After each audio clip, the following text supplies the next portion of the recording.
Bonjour Lily. Bonjour. Je te retrouve au Méga Cassier, donc dans les Pyrénées-Orientales.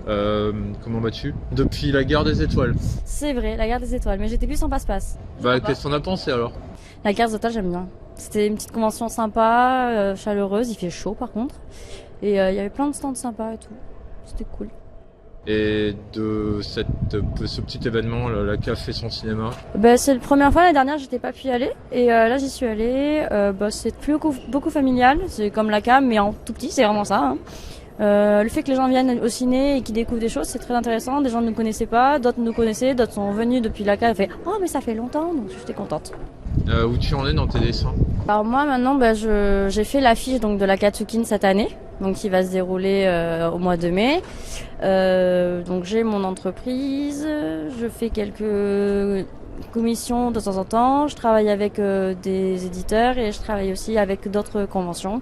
Je suis un peu partout en France. Maintenant, je me balade, que ce soit à La Rochelle, que ce soit vers Bordeaux ou même jusqu'à Avignon. Et ça t'a plu les conventions, celles de La Rochelle ou celles d'Avignon? Comparé ici, par exemple. C'est pas la même chose. Alors je trouve que il y a certaines conventions, c'est pas du tout la même chose. On va avoir celle de la Catherine qui va être très familiale, alors que certaines autres conventions, ça va plus être des conventions où on est beaucoup, on est nombreux, ça va plus être vraiment une grosse foule. Que ce soit pour les gens qui vont être plus attentifs à ce qu'on fait et d'autres personnes qui vont vraiment plus chercher quelque chose de spécifique. Alors que l'ACA, c'est vraiment quelque chose où quand on vient, on se balade à tous les stands, on discute à tous les stands. Quelles ont été tes inspirations pour la création de l'affiche de l'ACA 2024? Alors, donc j'ai eu des petites spécificités par Nico, qui a été donc par rapport à l'invité qui vient. Donc on a vu les différents voix. En l'occurrence, moi j'ai pris des voix que je connaissais depuis petite ou alors que j'ai suivi en temps ado. Par exemple, Erza Scarlett. Je suis une grande fan de l'auteur et elle a fait donc comme elle fait dans Fairy Tail. Elle a fait Jessie, donc de Pokémon, qui quand même ça a commencé dans les années 90. Et après tous les autres, ça a été du Star Wars, parce que ils étaient très fans de ça. Et la dernière, c'était Batgirl. Et j'ai appris, c'est moi qui ai informé Nico que Batgirl, c'était ce qu'elle avait fait aussi en doublage. Et voilà. Après, je me suis inspirée comme je dis, des univers que je connaissais, parce qu'elle en a énormément doublé. Et on a pris les plus connus ou celles qui pouvaient le plus toucher les personnes. Non, mais ton affiche, elle marque. Ouais, je l'adore. Merci. Vraiment, hein, j'aime bien tes dessins déjà, donc bon. Déjà, en fait, un truc qui a choqué et que Nico a vraiment apprécié, c'est que j'ai mis en fait le lieu où on venait. Donc à Villeneuve-d'Arlot, on est dans la salle polyvalente et j'ai vraiment mis l'affiche et au-dessus tous les personnages, dont celle où l'armure est plus connue, celle d'Erza. Voilà les grandes ailes pour mettre en avant vraiment, quitte à fermer, qu'à faire une jolie boucle avec toutes les présentations, tous les lieux, tout ce qui est noté. Pour toi, qu'est-ce que l'imaginaire?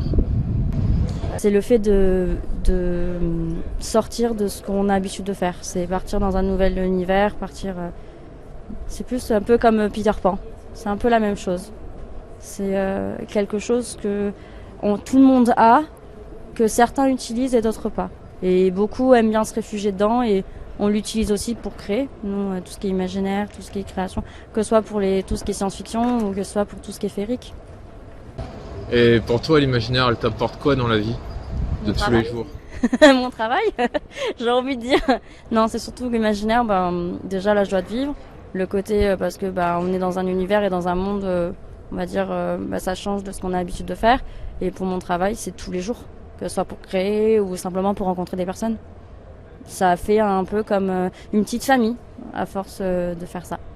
Est-ce que pour toi, l'imaginaire est important dans la société actuelle? Ah bah oui, que sinon... on serait toujours en train de faire les mêmes choses. L'imaginaire permet de s'évader, de voir d'autres horizons, de tout. Les gens ont besoin de ça pour pouvoir se sentir mieux. Donc oui, c'est tous les jours. L'IA dans l'art, t'en penses quoi? Franchement, je suis contre. Je suis désolée, je sais que c'est la nouvelle génération, mais en fait, un IA ne peut pas remplacer un être humain. On l'a bien vu pour certaines choses. Ça n'a pas remplacé. Ça a été juste un plus. En effet, ça a été un plus. Mais ça ne le remplacera jamais. Que ce soit dans tout ce qui est détail, que ce soit dans l'imaginaire ou dans la création, le cerveau ira toujours plus loin. Parce qu'il y aura des choses que la personne aura vécues, des sentiments qu'elle pourra passer à travers un dessin, alors que l'IA, il n'y a pas de sentiments. C'est vraiment plat. Mais je pense que l'IA, pour moi, c'est non. Ça existe, mais ça risque de faire... il faut vivre avec en fait. Quels sont tes prochains événements à part l'ACA? Alors, je serai à Karamanga le 2 et 3 mars. Ensuite, je serai à la TGS de Montpellier le 6 et 7 avril. Et je serai sûrement, mais sûr, à la Katsukin. C'est sûr, à la Katsukin, il serait. J'ai mon stand qui est posé avec le drapeau, avec mon nom noté dessus.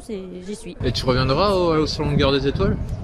Alors ça va dépendre en fait des conventions et de notre travail à côté. Si je peux, comme je travaille en binôme, ça va dépendre de tout parce que souvent on arrive à des mêmes week-ends à avoir 2, 3, 4 conventions en même temps.